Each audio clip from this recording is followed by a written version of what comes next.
Hello दोस्तों, नमस्कार। मेरे इस यूट्यूब चैनल में आपका बहुत बहुत स्वागत है। तो आज हम बात करेंगे tube investment of India. Tube investment of India इस शेयर के बारे में बात करेंगे। तो इस शेयर का जो अभी करंट प्राइस चल रहा है, आप देख सकते हैं 4096 चल रहा है। और इस कंपनी ने जो एक दिन में रिटर्न दिया आप देख सकते हैं 1% का है। 5 दिन में आप देख सकते हो उतना ही नेगेटिव है। 1 महीने में आप देखेंगे तो 5% नेगेटिव है। 6 महीने में आप देखेंगे तो 13% का रिटर्न दिया हुआ है। और 1 साल में आप देखेंगे तो 33% का रिटर्न दिया है। 5 साल में आप देखेंगे तो 1071% का रिटर्न दिया हुआ है। अगर ऐसे रिटर्न आपको कमाने हैं तो कम से कम 5 साल तो इन्वेस्टमेंट करना ही पड़ेगा। उसके बाद आप मैक्सिमम में देखेंगे तो आप देख सकते हैं 1518% का रिटर्न बना हुआ है। बात करें कंपनी के चार्ट की तो आप देख सकते हैं कंपनी का चार्ट कैसा है, ग्रीन है और नीचे से ऊपर की तरफ जाता हुआ है। तो ऐसे ही चार्ट चाहिए रहता है। और इस शेयर में भी गिरावट कितनी की है, 10% की गिरावट है इस कंपनी में। ठीक है, तो उसको भी हम देख लेते। तो आप देख लेंगे जो 6 महीने का हम चार्ट देखेंगे तो यहाँ पे आप देख सकते हैं यहाँ से यहाँ तक कंपनी में 9.55% की गिरावट है, जो कि 10% लगभग 10% गिरावट है कंपनी में। ये आप देख सकते हैं। ठीक है, लगभग 10% की गिरावट है। तो अभी हम इसको जो इसका 52 वीक हाई है आप देख सकते हैं 681 रुपया है। और कंपनी अभी 4096 रुपये पे चल रही, मतलब 4100 रुपया, मतलब लगभग 581 रुपये की इसमें अभी भी गिरावट है। ठीक है, बात करें इसका निफ्टी 50 की अपेक्षा कैसा रिटर्न देती है तो आप यहाँ पे देख सकते हैं। जब हम इसको निफ्टी 50 से कंपेयर करेंगे मैक्सिमम में, तो आप देख सकते हैं जितने समय में निफ्टी 50 ने 135% का रिटर्न दिया, उतने ही समय में इस कंपनी ने 1315% का रिटर्न दिया। इसका मतलब ये कंपनी क्या है, निफ्टी 50 की अपेक्षा अच्छा रिटर्न देती है। बात करें इसके चार्ट की तो आप देख सकते हैं रेड वाला चार्ट किसका है, निफ्टी 50 का है। और ब्लू वाला चार्ट किसका है, ट्यूब इन्वेस्टमेंट इंडिया कंपनी का है। ठीक है, तो यहाँ तक तो कंपनी हमें सारी ठीक ही लग रही है। बात करेंगे हम इसके बैलेंस शीट की। क्या है ट्यूब इन्वेस्टमेंट ऑफ इंडिया के बैलेंस शीट पढ़ने के लिए तो आप यहाँ पे देख सकते हैं कंपनी का जो रिजर्व एंड सरप्लस है। आप देख सकते हैं कंपनी का जो रिजर्व एंड सरप्लस है 5 साल पहले कितना था, 1684 करोड़। उसके बाद हो गया 2265 करोड़। उसके बाद हो गया 2674, 3258 और 3951, 3951 करोड़ हो गया। तो आप देखेंगे हर साल कंपनी का क्या हो रहा है, रिजर्व एंड सरप्लस कंटिन्यू बढ़ रहा है। बात करें इसके बोरोविंग की तो आप देख सकते हैं जो इसका लॉन्ग टर्म बोरोविंग है वो 0 है। और शॉर्ट टर्म बोरोविंग में आप देखेंगे तो 461 करोड़ का कर्जा है। जब कंपनी अच्छा खासा प्रॉफिट कमाती है तो ये सब कर्जा वो मैनेज कर सकती है। और ये शॉर्ट टर्म का कर्जा है तो मतलब 1 साल के अंदर अंदर क्लियर करने वाले ये कर्जे होते हैं। ठीक है, तो बैलेंस शीट भी अच्छी है। अभी हम चलते हैं इसके प्रॉफिट एंड लॉस पे। तो अभी जो है हम इनका प्रॉफिट एंड लॉस देखने के लिए आए हैं। तो आप देख सकते हैं ये कंपनी कैसी है, 79,388 करोड़ का इसका लार्ज कैप मतलब मार्केट कैप है। तो ये एक लार्ज कैप कंपनी है। ठीक है, उसी के साथ साथ हम देखेंगे तो ये कंपनी जो है अपने सेक्टर में तीसरे नंबर पे लीड कर रही है। ठीक है, उसके बाद इनके जो ये क्वार्टरली रिजल्ट है, आप क्वार्टरली रिजल्ट भी देख सकते हैं। कंटिन्यू कंपनी प्रॉफिट में ही है हर क्वार्टर में। और उसके बाद आप देख सकते हैं 12% का ओपीएम है, ऑपरेटिंग प्रॉफिट मार्जिन। और उसके बाद आप देख सकते हैं कि जून 2022-21 से अगर हम देखें तो 2437 करोड़ का सेल्स था, जो करके बढ़ करके अभी 4578 करोड़ हो गया। तो आप देख ही रहे हैं कितना अच्छा खासा इसका ग्रोथ हुआ ही है। 281 करोड़ कंपनी कमा रही थी, ठीक है, 2021 में, और अभी कमा रही 528 करोड़।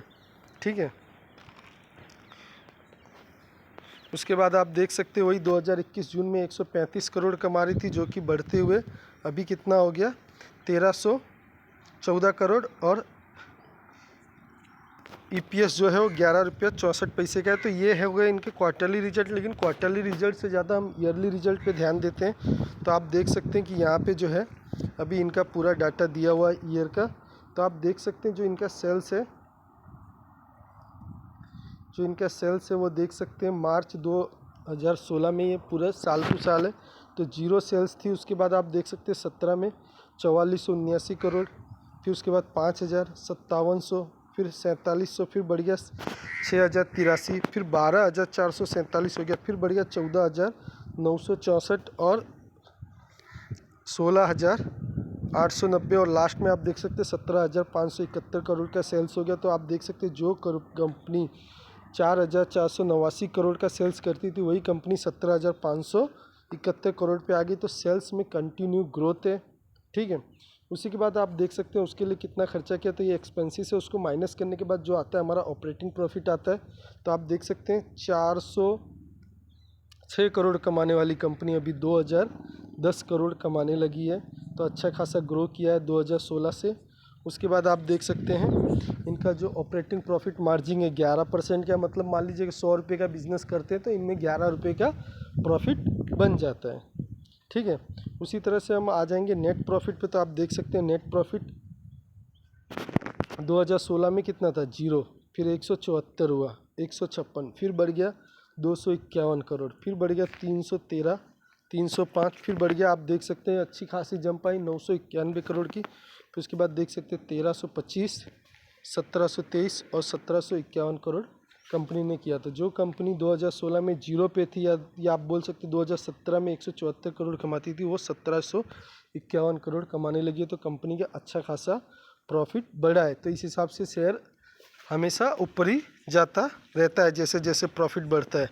बात करें इनके ईपीएस की तो आप देख सकते हैं 62 रुपया 56 पैसा इसका ईपीएस है, जो कि 2018 में आप देख सकते हैं कि 7 रुपया 86 पैसे से इनका ईपीएस था, जो कि बढ़ कर के 62 रुपया पहुँच चुका है। ईपीएस अर्निंग पर शेयर मतलब एक शेयर पे ये 2016 में 7 रुपया 86 पैसा कमाते थे, अब 62 रुपया 56 पैसा कमा रहे। तो अच्छा खासा इनका ईपीएस भी बढ़ा है।